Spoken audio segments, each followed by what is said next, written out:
All week, San Diego State students paraded around campus in their homecoming t-shirts with the slogan, "We mess with Texas." But in the end, it was TCU that ended up getting the last laugh with a 27-14 victory over the Aztecs at Qualcomm Stadium. Edward, Ryan Lindley tonight, just 200 yards, three picks, and for the second straight game, just wasn't on his game. Man, he looked, it's tough to get on him, but he looked very, very bad tonight. And as bad as he looked last week against Michigan, nobody thought he could look that bad again, and he might have even looked worse tonight. He 15 for 41, less than 40% completion percentage. And I know he's playing with receivers that haven't exactly experienced D1 football and haven't exactly experienced TCU, but man, some of those throws were really poor. Some of those interceptions were inexcusable, and in the end of the game, I honestly think that cost him. Now, I know there are other factors, and Ronnie Hillman didn't have his best game and stuff, but I think this game goes on him. And Lindley in the press conference talked about the receivers and said it's basically the middle of the season. You can't really use their inexperience as an excuse anymore. But Ronnie Hillman tonight was bottled up. Hillman only got 55 yards and didn't score a touchdown. And when Hillman gets bottled up, it's evident that he is this team's offense. Well, that's what I honestly thought, and I hate it when fans and media get on offensive coordinators. But I honestly thought TCU's run defense was its strength, and in its 2 losses, it got murdered by Robert Griffin III and SMU's quarterback J.J. McDermott.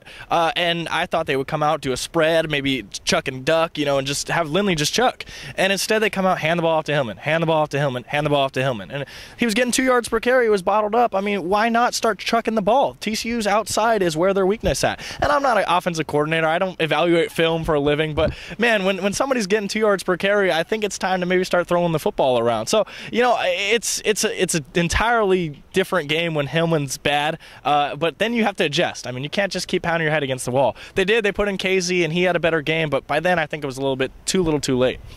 Edward, let's talk about the SDSU defense. They did give up 27 points, but Rocky Long said in the press conference that he was impressed with the way the guys came out and the effort they gave, and the score could have been a lot higher for TCU. Yeah, that defense, like Rocky said, it showed heart. It showed toughness, it showed mental toughness, it showed strength. And I think in the press conference you saw Rocky Long's defensive coordinator come out at him, because I know I was expecting him to be a little more upset, almost like Brady Hoke was after BYU losses, I can remember here, and things like that.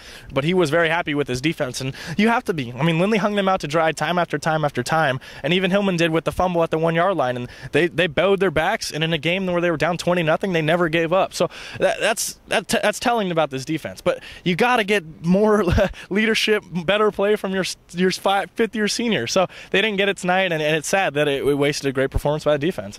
All right, any general thoughts? Yeah, the crowd here was electric to me, and I was real skeptical about the way it would be, because after that Michigan loss, I know fans were kind of, should we support this team still? 45,000 people came out tonight. I talked to an SDSU recruit, Lloyd Mills. He's a commitment right now, and he told me, man, I'm so impressed with the way they're filling the stadium. I was worried because it's such a big stadium. So huge showing by the crowd. It's just a shame that the Aztecs just let it go, let a great defensive performance go, and let these fans go unhappy. Now, who knows where the next home game goes from here after seeing a performance like this in front of this many people. Now, the Aztecs have a quick turnaround when they travel to Colorado Springs to take on Air Force on Thursday. Quick week. For Edward Lewis, I'm Agustin Gonzalez. Thanks for kicking the extra point with us at AztecSportsReport.com.